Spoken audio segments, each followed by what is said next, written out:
What's up, guys? Here in beautiful downtown San Diego. I am out here for the Comic-Con, passing through the gas lamp right now, and we're going to meet a viewer, a member of the Crustacean Nation.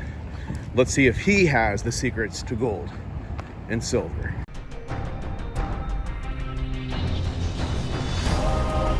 One stacker on a journey to find silver.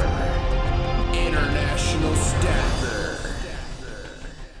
Cash. What's your dog's name? Johnny Cash. What's up, Johnny? Say hi. Johnny, say hi. What's up, Johnny? Can I trouble you for a silver dollar, please, sir? How's it going? What is up, man? I'm good. How are you? So tell the viewers, who are you? I am Dave, living in San Diego at the moment, and welcome to America's finest city. Okay, well, I love it. And how long have you been a viewer of the channel for? About 6 months or so. 6 months. So pandemic, a little pandemic. I've increased my online networking. I think all of America has. So let me ask you one question before we go grab a drink. And guys, it's early, it's Sunday. We're gonna get a coffee, don't worry. Do I look like what you expected? Yes. Okay, most people say no. That's funny. Yeah. Well, so should we head in and get a drink? Yeah, let's go. All right, man, let's go. All right, guys, so I lied. Some parts of the world would call this water or coffee. What is this? This is coffee, right? Coffee. Tall glasses. So you told me when we first met you've been stacking, or you've been really on at least my YouTube channel for 6 months. How long have you been stacking or collecting or even interested in gold and silver? Oh, it's been well over 10 years. 10 years, okay. But I wasn't familiar, or I wasn't super knowledgeable about the online community, and it's only recently that I've started expanding out and trying to learn a little bit more and see what else is going on. So, would you consider yourself a stacker? Would you consider yourself like a collector, like a numismatist? Are you a mix of both? Are you a prepper? What are you? 100% on the stacking side. Okay. There's a few novelty coins that have found their way into my collection. You know, the double eagle. Oh yeah. Yeah, St. Gaudens double eagle is really just a beautiful coin. So I picked that up, which isn't necessarily on my bullion side, but in that range. I'm not going after the highly numismatic coins though. That's still something that's not part of what I'm doing. But the question is, will you flip? So like, if there's an opportunity for a Numi coin coming out, will you buy it just to flip it and get more weight? Have you ever done that? I haven't. That's what I'm starting to look into a little bit. But traditionally, it's just been something that's set on the side in case there's a problem, and that's all there, and I can get rid of it if I need to. So my channel will help you on that. Before COVID and everything is all crazy, because I work emergency management, disaster management. That's why I travel the world so much. So during COVID, like I could hardly post any content because I was working like 20-hour freaking days. But traditionally, and I'll start doing it again, is I put out flip alerts. Hey guys, this is a great coin. And I only put out flip alerts for things I am certain on. Like I did the Palladium Proof. It was like a $1,400 coin, but we sold it for like $3K. Different coins that were like 150, we sold for 500. So I put out these flip alerts, but again, I flip a lot of stuff, but I only put out flip alerts for things like I'm certain like no one's gonna lose on. You know what I mean? So I got into this and I saw everything that had come out with the Morgan, the reissuement of the Morgans and the peace dollars, except I was too late for that. I did not know about that until everything had sold out and kind of came into the online scene after that. But that would have been something I would have picked up to flip. Yeah. A quick one, just get it out. I'm not holding it for 5 to 10 years. So with me, my concern is that if I do want that cash, I don't want to spend 6 months trying to find a good buyer and get my premium back for those coins. I want to be able to go into a store, here's my bullion, silver and gold and platinum, and walk out with whatever money, minus your premiums. So first what you need to do is come to International Stacker, because I'm going to give you better than what the LCS is going to give you. Attaboy. The flips I do are immediate flips. Yeah, nice. I don't hold, I want to buy it and I want to sell it within 5 days and double my money type thing. Perfect. And then I take that and I'm buying 90% or Eagles or whatever the deal. That was one of my biggest mistakes. I have a video of my top 5 mistakes of stacking. When I first started, I was really heavy on stacking, but I'm like, oh, I want some Morgans. So I started getting a little bit of Morgans, super high premium, blah, blah, blah. Long story short, I stopped that. I started buying the deals and I got everything I wanted anyway. Like at one point I was getting Morgans for $16.25 a pop. When like 8 months before I really wanted them, so I paid like 25. So my point is I learned I buy the deals, whatever the deal is at that time, and eventually you're gonna end up with everything anyway. You know what I mean? Yeah, 100%. That's a great way to look at it. So, do you make any videos, or do you have plans to do that? Or are you purely just on the viewership side? Like, what's your thoughts with that? Right now on the viewership side, I was thinking about putting a channel together with an interesting take on this, sharing some knowledge, but that's still in the works, and we'll have to wait and see if that comes together. Well, if you do, let me know, and we can help Dave. I'll help debut your channel. You are fantastic. And Thank you. usually I have to apologize because traditionally I give people gold and silver when I met them, but I just don't have anything on me now. But what I'm going to start to do is I'm having a special run of coins made that are going to be like International Stacker Challenge coins. And the only way you can get them is meeting me in the wild. Okay? So as soon as I get that, I'm going to put out videos. I've got a list, but just be on the lookout, and you need to send me an email, and I'll send you one because you're one of the few. I think I've met like 20 to 30 either viewers or YouTubers in real life, so you're one of the elite few. 100%. Oh, absolutely. Speaking of presents, Oh, he's going to his pocket, I folks. did have something for you. Some 90%. Nice. And there's a reason, so bullion anybody can get. 90% I think is going to be becoming a little bit more valuable as we move forward. A little bit harder to get right now. It's towards the end of 2021, so things are a little dry right now. But what I do like about the Benjamins is, well, half dollars in general makes people do a second take. There's not a lot of people handle them on a daily. But also this doesn't look like your standard quarter. It doesn't look like your Roosevelt dime. So You this can is tell the immediate. difference. Yeah, Yeah. so you know immediately. Your Kennedy half dollars, same thing. Like we have 90 or clad coins out right now. But this is something that definitely sets it apart. You know immediately that's 90%, and you can walk from there.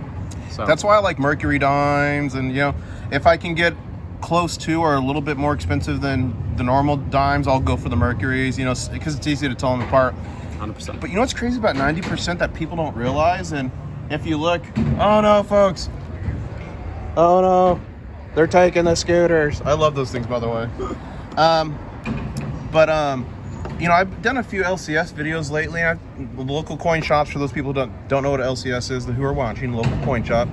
And they just tell me stories of in the 80s and all that, like just sending in like tens of thousands of dollars face of 90% and it being melted down when silver hit it was like $48 the first time. And by the way, folks, if you correct for inflation, that's over $145 of today's dollars, okay? So when you think silver can't hit triple digits, it already has. I digress. But anyways, my point is I think 90% is a whole lot more scarce than people think, because whatever those mint numbers are, it's probably at least half is still out there if it hasn't been melted or lost or whatever. So I agree with you. I love 90%. And in one of my first, and you guys, I listen to you. You teach me. My first full stack video ever, which was 774 ounces. This is like 5-6 years ago. People said, why don't you have 90%? When I first started stacking, I only wanted 999. 0.999. I don't want like 90%. I don't want any of this stuff. I don't want sterling. But then I started getting into it, so then people were telling me about it. I looked into it. I'm like, why don't I? So I went deep in 90%. Now I have a huge stake in 90%. And one of my favorite questions is, and I'll ask you this, back in the day of the cowboys, if you walked into like a saloon, you put down a Morgan and you slid it over for drinks, like how many shots you think you could get? Do you think you could buy a round for the entire saloon back then? For a Morgan? Yeah. Like 1880s? They were your dollar ones. So yeah, you probably could. Speaking of fun little facts, do you know where the term shot comes from? Was it, you give a bullet for, yeah? You got it. Yeah, You walked into a bar, and if you wanted a shot of liquor, or it was an ounce of liquor, you could give them a bullet. And that's where the term shot or shot glass came from. So it's always fun. You know what's funny? I get these comments all the time, and I really need to make a video to address this. It's super annoying. But every time I make a video, people go, during SHTNF, silver's not going to do anything. You can't eat silver, blah, blah, blah. The primary reason for gold and silver is not during SHTNF scenarios. Is to get your wealth through to the other side. Now, during SHTNF scenarios, there are going to be times when you can barter. I think 90%. There are going to be people that want that, but I think what we've seen in history is going to repeat. I think people are going to, if it ever happens, I'm not saying it's happening for sure, but if it did happen, I think you'd see people barter ammo again. I think you'd see people barter alcohol. Yeah, people can make their own alcohol, but someone is going to want the Jack Daniels. You know what I mean? I think it's going to depend on what part of the country you're in. Yeah. So specifically, we're in California right now. San Diego is a very split city. It's half lean left and half lean right. So, not everybody's looking for ammunition. not everybody's looking for alcohol. So you're going to have to take that That's into a good consideration. question. Yeah, maybe if you're in the Midwest or Texas, it's a bit different than California. Yeah. 100%. Yeah. And the other thing that is interesting, so in terms of keeping your wealth, gold is definitely where you want to be. Tends to outperform silver during those situations. Tradability, like you just mentioned, is interesting right now. Is it Venezuela, where they're trading gold pieces or shavings of gold for haircuts, for dinner, for a night at a hotel? Because they are done. Their currency is over. Like a year ago, it was like an ounce of silver could get you groceries for a month or something ridiculous. And side note, and sorry to barge in here, but I specifically, my family used to not be stack, but now they're all pretty good stackers. Excellent. But I specifically gave them all gifts on birthdays and Christmas. I got everyone in my family up to 10 ounces because I thought if something goes down, if it does, at least they could use it in barter and be okay. And if not, then they can give it to their kids or something. But anyways, let me jump back in. So keep going. No, you're fine. The other thing I was going to mention on if you're really concerned about the fan situation, SHTF situation, you also want to have a little cash on Demonetize. No kidding. Whoops. We can get rid of that. So if you are concerned about a SHTF situation, you also want to have just some cash on hand right away, because at the beginning, people don't know what coins are. People don't know what precious metals are. So personally, I have a little bit of, bills, small bills as well. I don't want to be paying $100 for a bottle of water in that first 1 to 5 days. Especially people don't have change. Oh, they will have nothing. Yeah. Why would they? Yeah. I wouldn't. Yeah. But of course, that's just the really short term. If you're looking a little longer than that, then of course you want to have insulated yourself. But that first few days, you want to be able to get around. And I agree with you, big time.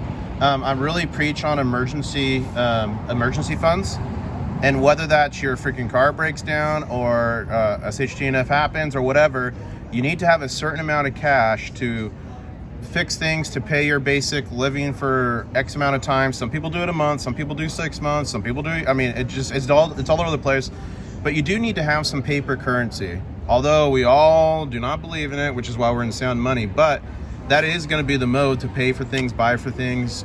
If an SHTF happens and if that rolls out, that would be extremely critical. And if it doesn't, but we have a lockdown and you're unemployed or your transmission blows, you're going to be very happy you had that. Because I forget the stat, but it was something like more than half Americans or 90% Americans like a year ago couldn't afford like a $400 expense. Yeah, it's a ridiculous percentage, and it's unfortunate. I mean, look, I went through graduate school and I was making almost nothing, but I always had a little fund on the side, whether it was for something broke and they needed to fix it, or a little medical thing came up.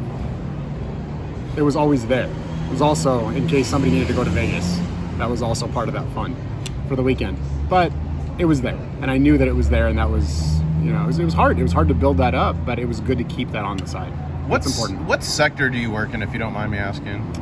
So I used to be in physics, but now I'm a data analyst. So I work with numbers.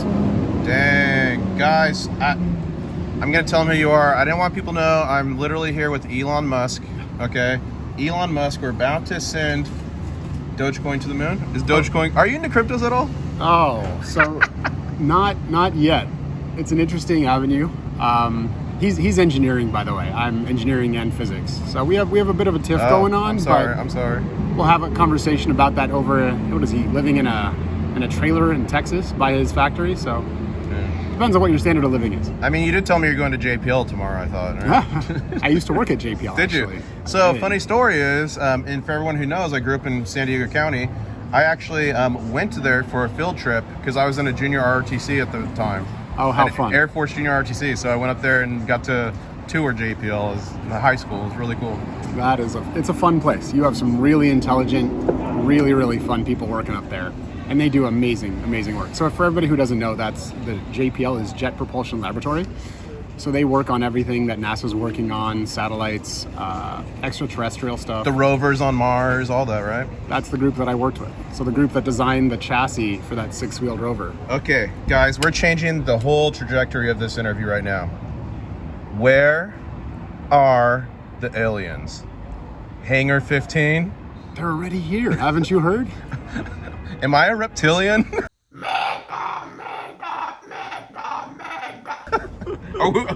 Are you a reptilian? Is that why you've never shown your face? I'm a reptilian, guys. You can see my scales. That's funny. Cool, man. So Dude, I really love your outlook on things now. What's your take on crypto? I don't know if I've seen that yet. So I was actually into crypto first. Awesome. So I was contracting overseas. I was in the Middle East, and I started like hearing about Bitcoin and stuff. So I got into Bitcoin, and I didn't buy it. I mined it.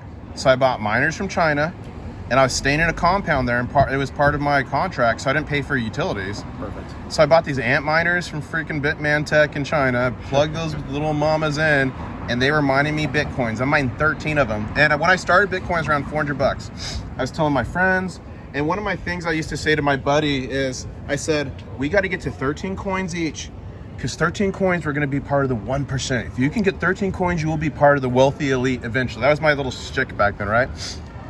So then another buddy found out, and we're all contractors out there, and he's like, oh, dude, this is cool. I start teaching about cryptos. He's like, I stack gold and silver. I'm like, what? He's like, yeah, gold and silver. He's like, go check out this website. He sent me to Provident Metals, which used to be my favorite website before JM Bullion bought them out.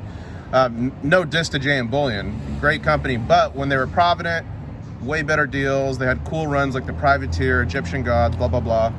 But anyway, so I started looking, and I was so confused when I went to the website. It's like 99 cents over spot, 249 over spot. I'm like, what the heck does any of this mean? And then I flashed back to YouTube, because I had happened upon a video, this must have been 2014 or 13, where some guy's like, hey guys, just want to let you know, and he had gold and silver bars laid out across the table. I quit stacking, I'm done, blah, blah, blah. And he's like, psych, I ain't quit. I'm just getting started. It was like one of the, and I'm like, oh. But then this all came full circle.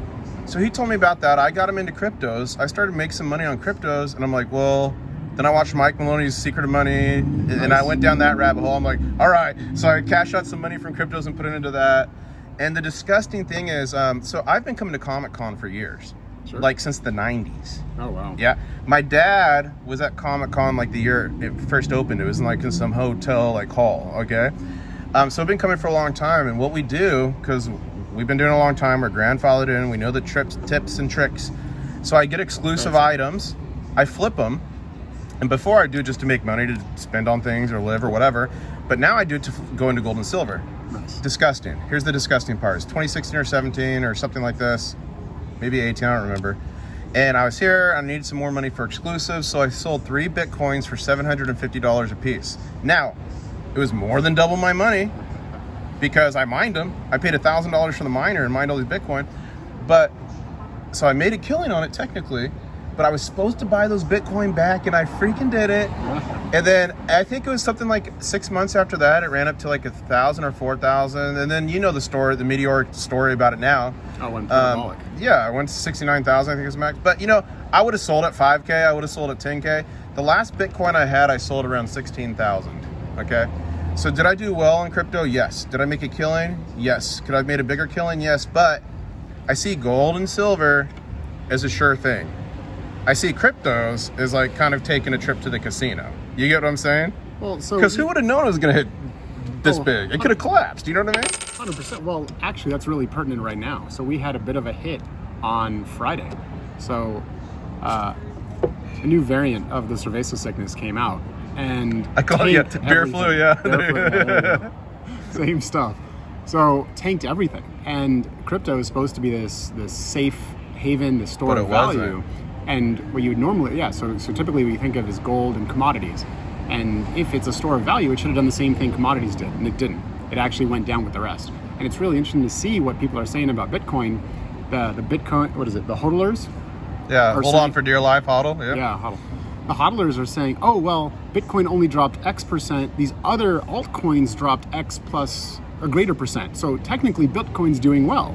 Everything's relative. Compared to altcoins, sure, but it dropped. So you just, if you're in Bitcoin, definitely look at your perspective, see what your situation is and decide whether you want to keep on holding or what's good for you. Here's why I went crazy into silver. And the thing with cryptos, and I still am a firm believer that governments are not going to let cryptos keep running indefinitely, because when it starts to threaten their sovereign currency, they're going to find out some way to tax it or do something. There's something's going to happen. But the reason I really like silver more than gold, and this might have a bit of engineering and science in it. I don't know, maybe some physics. But silver is the best conductor of electricity in terms of a metal that there is. So the thing I like to say is, even if tomorrow everyone woke up and said, silver's not money, we don't like it in coins, we're not collecting anymore, everyone in the world's like, it's horrible, it would still have a huge industrial demand, especially with the way the society is running. The current administration, whether you support the administration or not, it doesn't matter. What they're talking about and other folks are talking about is moving into greener technologies, EVs, etc. California has a law coming 2022, all new houses need solar panels. So this stuff is only going to be more and more in demand. And that's why I'm nervous about platinum and palladium, because the main draw for platinum and palladium is catalytic converters. But if we're moving more towards clean tech, EVs, blah, blah, blah, is that stuff just going to... So that's why I love this. Not only is it used for electricity, it's used in the medical industry, it's used in water purification, it's freaking in yoga pants because it's antibacterial. So there's a ton of uses. And I think eventually you're going to see landfills getting mined. Why? Because nearly every ounce of gold that's ever been mined is still above ground. Like some's in a pirate ship in a sea, some's buried on a freaking island, who knows? But for the majority of gold is still above ground. Majority of silver is consumed. It's in like cell phones, it's in flat screens. You upgrade, they send it to the landfill.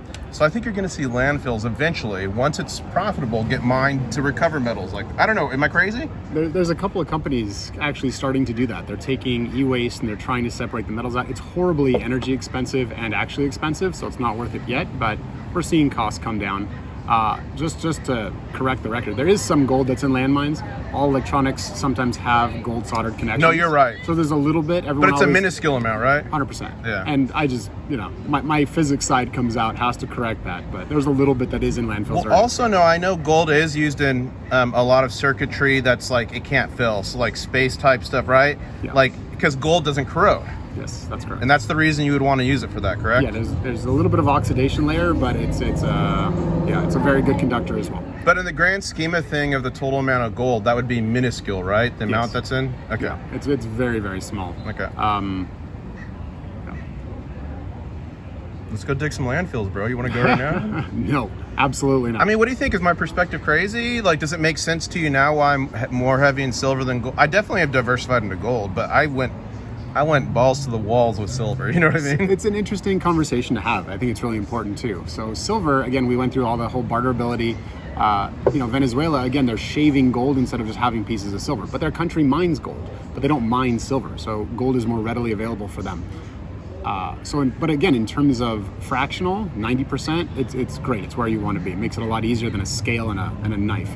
So for wealth preservation, gold tends to do better in extreme situations, but silver tends to be more volatile. So your upside is better, but your downside's also more of a problem. So it's something to consider when you're going into gold versus silver. So is silver the crypto of the metals? That's a great way to put it. Does that mean silver might go to the moon with Doge? And see, I did buy some Dogecoin and I bought some Shiba Inu, purely because it's a meme coin. Purely because Elon Musk was all into it. And the reason I'm still holding Doge is because Elon has said, and I think he's going to do it, he's going to literally name a rocket Doge and send it to the moon. So I have a feeling when that happens, so like I'll buy into meme coins or ICOs, initial coin offerings, just to like get the hype. But like again, gold and silver I see as a sure thing. Cryptos for the most part I see as like a big gamble. Yeah, trip to the casino, you know what I mean? Yeah, but silver will always, I think, at least have its physical value, like you said, in terms of electronics. Solar panels. Pants, bro. Yoga pants. That's why we're in San Diego. Solar panels is also a huge market. The thing to remember in the EV space is that all your electronics, your electric cars have to be plugged in somewhere. So if we can make that over to solar, great. But right now, solar, the best in-laboratory solar panels, I think are either just below or just above 30% efficient. Yeah, they're all full photovoltaic, right? Yeah, they're all PV cells. But 30% is shenanigans. That's horrible. It's shenanigans. So you're never going to be scaling that up. Shenanigans? Someone says that one more time. Sorry. That's awesome. So that's fine, but our other technology needs to come up to meet it. And batteries right now are huge and they're very expensive. So getting a solar farm or a wind farm to do all this powering is great in theory, but as far as the implementation is going to be difficult. The other way to look at this is you need some other way to make clean energy. So nuclear is really good at that, but you still need to scrub stuff on the way out. Coal is really good at that. It's much more efficient to make energy at a coal plant than to have cars running around. So make energy at your coal plant or your nuclear plant, pipe it into the house and then plug your EV in, and it's a scalability issue. So the bigger scales of a nuclear plant, it's cheaper, it's cleaner, but you still need your platinum and palladium to clean that stuff coming out of those plants. So something to consider as well. Oh, so the platinum and palladium would be used as well as at a coal plant to do the same thing as it does in a car, but on a larger scale. Yes. All right, so I'm going to call you right now a SME, and I'm not talking about Captain Hook. I'm talking about a subject matter expert, and I have maybe 2 or 3 questions, and if you feel comfortable answering them, go ahead. If not, that's fine. But I think question number 1. So electric vehicles, yeah, hey, there's no emissions, hey, blah, blah, blah. But like, they've got to get power. How do you generate the power? If the power's coming, so say the power's coming from coal.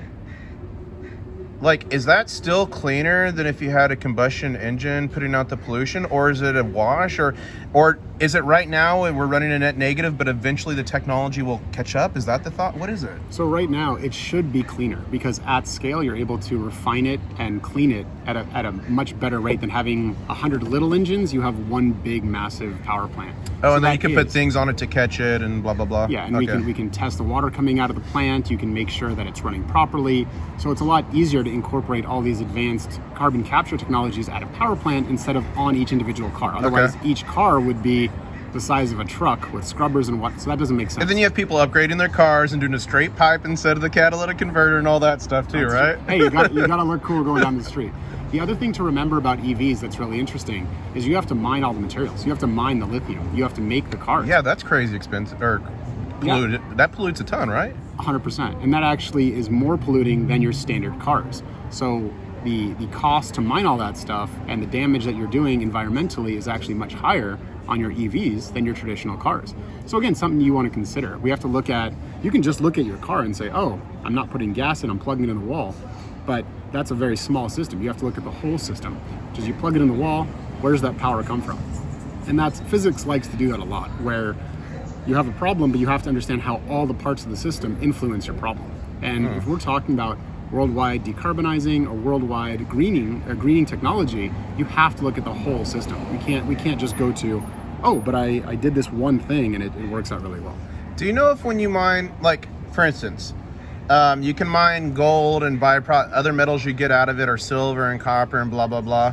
When you mine lithium, can you make it more efficient to where you're getting other metals you need? Or if you're mining lithium, you're only mining lithium? Do you know? No, I actually don't. Because that would be an interesting thing to know. Because like, well, yeah, it pollutes to mine lithium, but we're capturing anyway because we're mining X mineral. Versus like, nope, we have to have specifically a lithium mine, and that's all we're getting out of. You know what I mean? 100%. I'd be interested in what that was. I know some mines do produce multiple metals. I think zinc and copper usually appear together. I think it also depends not only on what you're mining, but also where the mine's located. I don't know enough mineralogy as to what appears with other metals in the same location.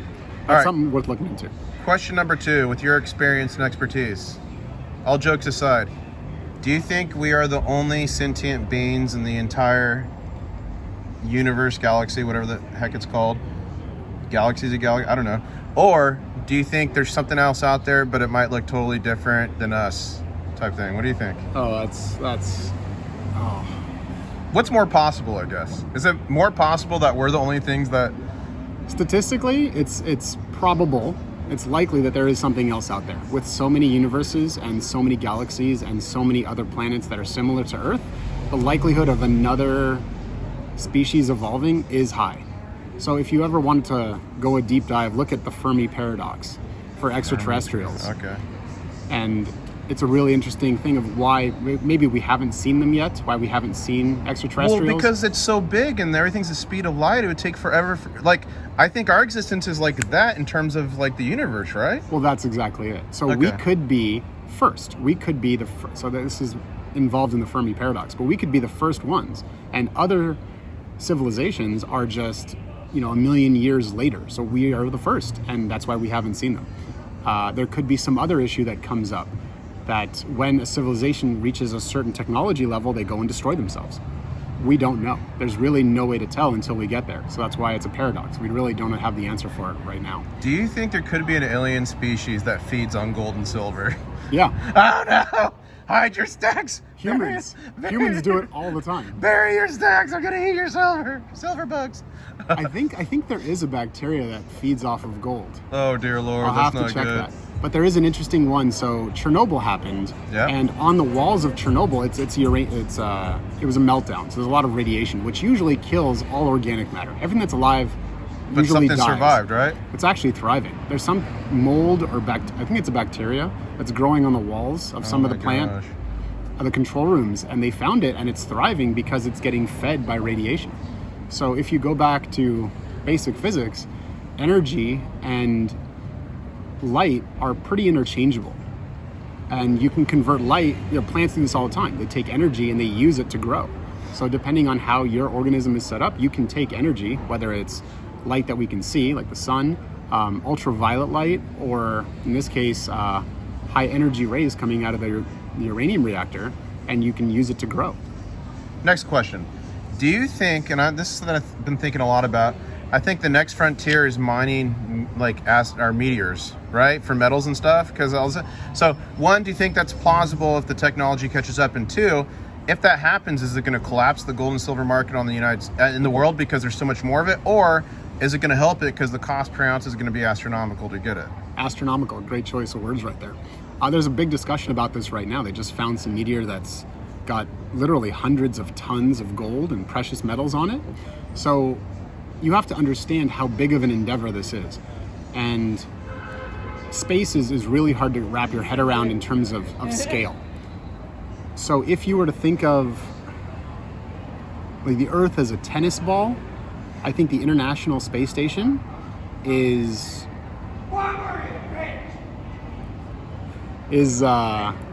just a couple of millimeters above the surface.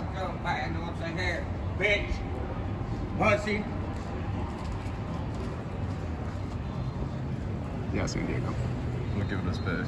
Yeah, sure. It helps me with editing if I have big spaces where there's no talking, because then I know when did it. Okay, cool. Go for it. Sorry guys, we just had to I'll have to edit that one out. So the International Space Station sits relatively close to that tennis ball, which is the Earth. But then if you look at how far away the moon is, it's a couple of diameters of that tennis ball further away. So it's much, much further away. So then if you start looking at meteors flying out beyond our moon's orbit, these are really, really large distances. And trying to understand how much energy it takes just to get out into space and then travel to an asteroid, and we have to mine it, and then you got to bring it back. Bringing it back is also a huge problem. So even if we're, taking the moon, which is closer, we can get stuff to the moon, but thinking of taking it back is just going to be not conceivable. Right now, look what we're doing on Mount Everest right now. Mount Everest, people go up out of Everest and they leave waste products, they leave plastic bottles, They leave poop. Human waste. I was trying to be nice about it. They leave oxygen bottles, and that's just up a mountain, and we can't get that stuff down. They leave bodies. So think of getting that up into space where you're dealing with tens of thousands of miles. So maybe we can mine it, but we're not going to be able to bring it back down. There's a lot of technology that needs to go to do that. So dude, we'll just take it to freaking Moon Base 7, bro. there you go. So do you do you agree with Elon that in order for us to survive, we need to be a multiplanetary species and end up colonizing another planet somewhere? Do we need to be is an interesting question. So human species is very, very susceptible to temperature changes. So if you put a human in Antarctica with no jacket, we're dead in minutes. Right. So we're very, very sensitive to temperature changes. Look at what happened with the volcano out of Europe a few years back, where you had soot put up in the earth and it cooled the whole atmosphere down by a couple of degrees. And planes couldn't fly in that area, right? Because the volcanic ash could destroy 100%. The engine. Yeah. Yeah. So, but it blocked part of the sun and reflected it away. It's like putting those silver screens on the front of your car. A nuclear winter. That was a volcanic one, but yeah. Yeah. But either nuclear winter, or if you just consider an asteroid coming in and hitting the planet, if it puts up enough debris in the atmosphere, that's going to cool our planet down, and that potentially could be an extinction level event. So that promotes this idea of us getting off planet as a necessary device. That it just improves our chances, right? So if you're looking at stacking precious metals, you don't have all your stuff at one house. You have it at multiple places, because if one gets hit, flooded, burned, Tornadoed. tornadoed, there you go, you want to have other places that you have access to. And this would be the same lines. If something were to come and take over Earth or destroy Earth or a part of Earth, we want to have another place that we can go. What's more likely? For the Earth to get hit by a meteor that's like large enough to cause a major problem, or for a coronal mass ejection to happen and kind of back, was it the Harrington or the Carrington event in the 1800s? Where there's an EMP created by one of those and it destroyed our telegrams, but if that happened today, like everyone would like, it would be a bloodbath. Yeah. So CMEs are really interesting. That was actually part of my research in graduate school. CMEs are coronal mass ejections. So it's a burst of energy.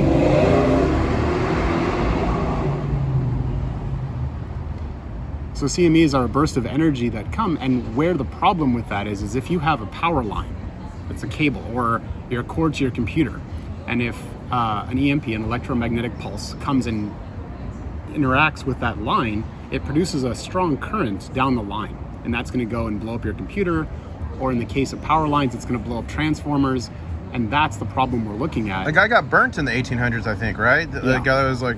I believe so. That's a cool story. I haven't read that in a long time. I gotta look that up again. But the idea is that our stuff is so sensitive now that that's going to ruin all electronics. So where do we come back from there? I mean, our grid is it would take months, if not years, to fix that. Well, I know from my work, like how vulnerable our grid is with the 3 branches, and you know what I mean? It's super vulnerable. It's crazy. This is awesome, actually, because you're in emergency response, right? So crypto is an interesting place. So if we have a flood, there's no power.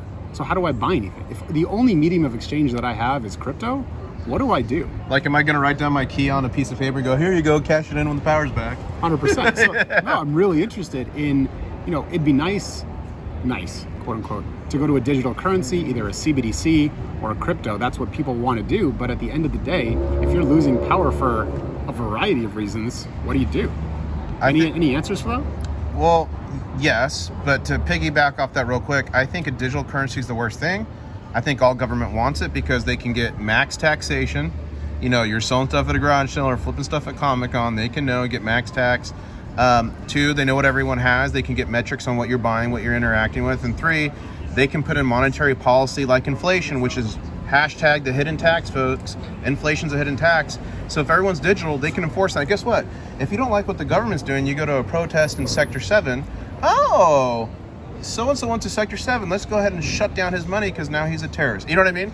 So I really think it's a threat to liberty if it's purely a digital currency that's run by governments. And if we go that way, there's no way in the world the governments are not going to create their own digital currency and manage it. Well, they're already doing it. The digital yuan already came out. The U.S. is already talking about a CBDC. So they're already working on it. And you know what? Basically, we have a digital currency anyway, because most of the U.S. dollars that are in existence are digital digits on a screen anyway, right? So, 100%. All right, back to your other question. So there are a few answers for that. I forget the name of this technology, but there's technology that creates like micro networks. So like if it was EMP'd and you had no electronics, it's like a mesh network, I think? You would be screwed. But if it was a flood or something where you lost power, but you have phones that have power and you can charge them by banks or whatever, like it will be like you'll go to somebody, it will transfer the information to their phone. Then they go to someone so it's like a virus. And it eventually will work through the people without a centralized network. So it's more of a micro mesh network, but it will spread through until eventually it gets to where it's going to go. So there's technologies with cryptos I was looking at back in the day that are talking about that, but there's technology with like apps that some folks use on like ships and stuff where there is not like internet connection or whatever. So there are actually technologies I think you could kind of make that work. But one of the big things I've been thinking about with emergency management is drones. Drones are going to be huge. So if we have a huge flood somewhere, we fly some drones out there, 1, to get what's called a COP, a common operating picture, and see what's going on. But 2, that can be your mesh network right there. And all the first responders, everyone can, communicate. My phone I'm filming on right now is part of FirstNet. That's the special network for emergency response and management. So there are some solutions, but I agree with you, extremely vulnerable. And if you don't have FirstNet technology or that app or whatever, we're a long ways away. So I think to hit your point, I think you're trying to allude to is physical gold and silver you can use in pretty much any scenario, whereas cryptos you can't. Yeah, or anything that people know that or have a perceived value of. So it's interesting, this debate around physical currency or paper currency right now, because everyone's like, oh, it's worthless, it's worthless. Actually, it has value today. Right now, people believe in it. Yeah, I can go to a store and exchange it for goods and services. I can go and buy food with it. So right now, so this is a big pet peeve of mine. You know, there's two conversations to have. Obviously, I come from an academic background, and that's part of what I do. But there's a very abstract, hey, in 20 years, this is worthless, it'll be devalued, 100%, and you should take that into consideration. But also, I can take it today. Like in my wallet, I have paper currency. I have some silver on me too, but I have paper currency because if I want to walk in somewhere, I want to have that paper currency. Somebody in England just tried to go and spend silver at a gas station and he got turned away, the cops showed up, it was a mess. He's now sued the city and he's getting some big reward because they wouldn't take his silver currency. Have you heard about Goldbacks? I have. What do you think about Goldbacks? It's a good try.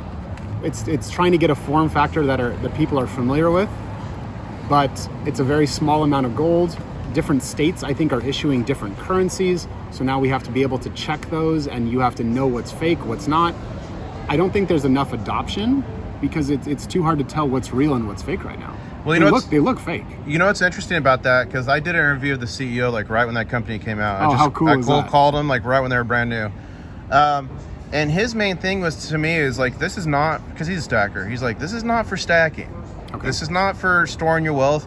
He's like, this is purely for activism. He's like, our whole point on making this currency is to give people an alternate way to handle business, but also introduce them to gold, introduce them to silver, real money, and kind of get the word out there. Now, the market's gone crazy on them, and people made a ton of money on these things. They ran out during COVID, but I actually just spoke to the CEO a couple weeks ago, and he was calling to tell me, hey, we solved our, because they got too popular.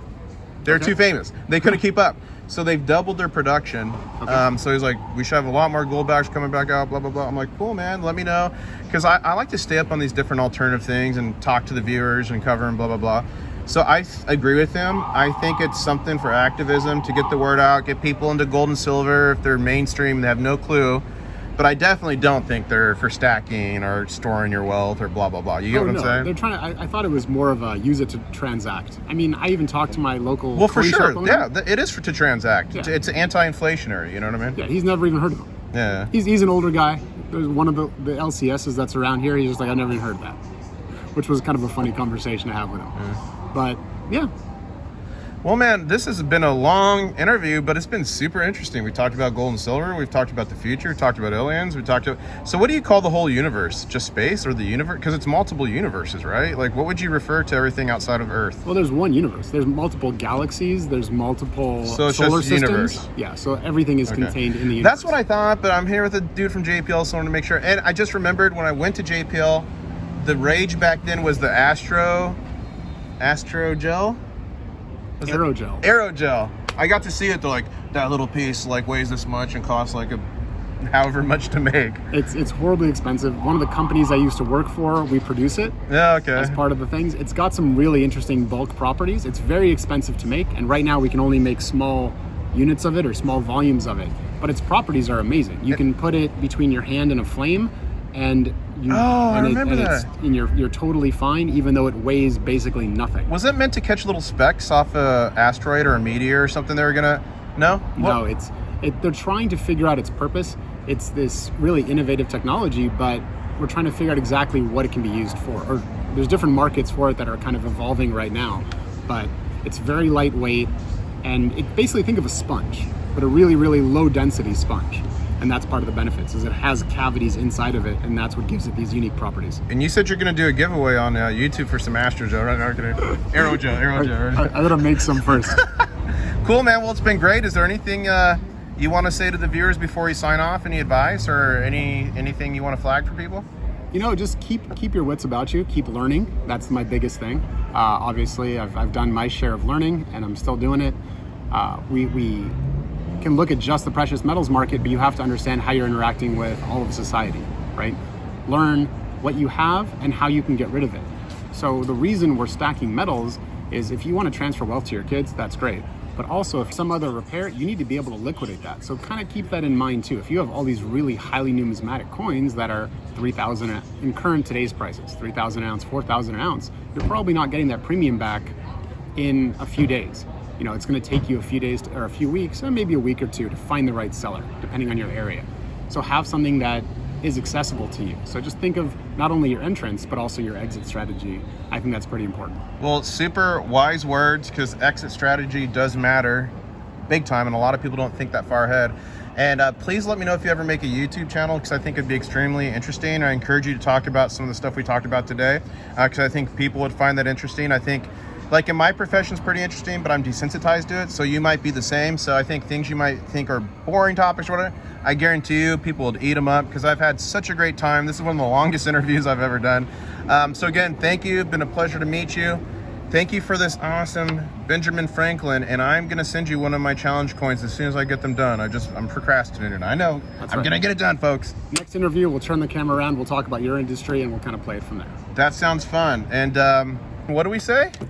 Catch you on the next one. Catch you on the next one. One stacker on a journey to find silver. International stack.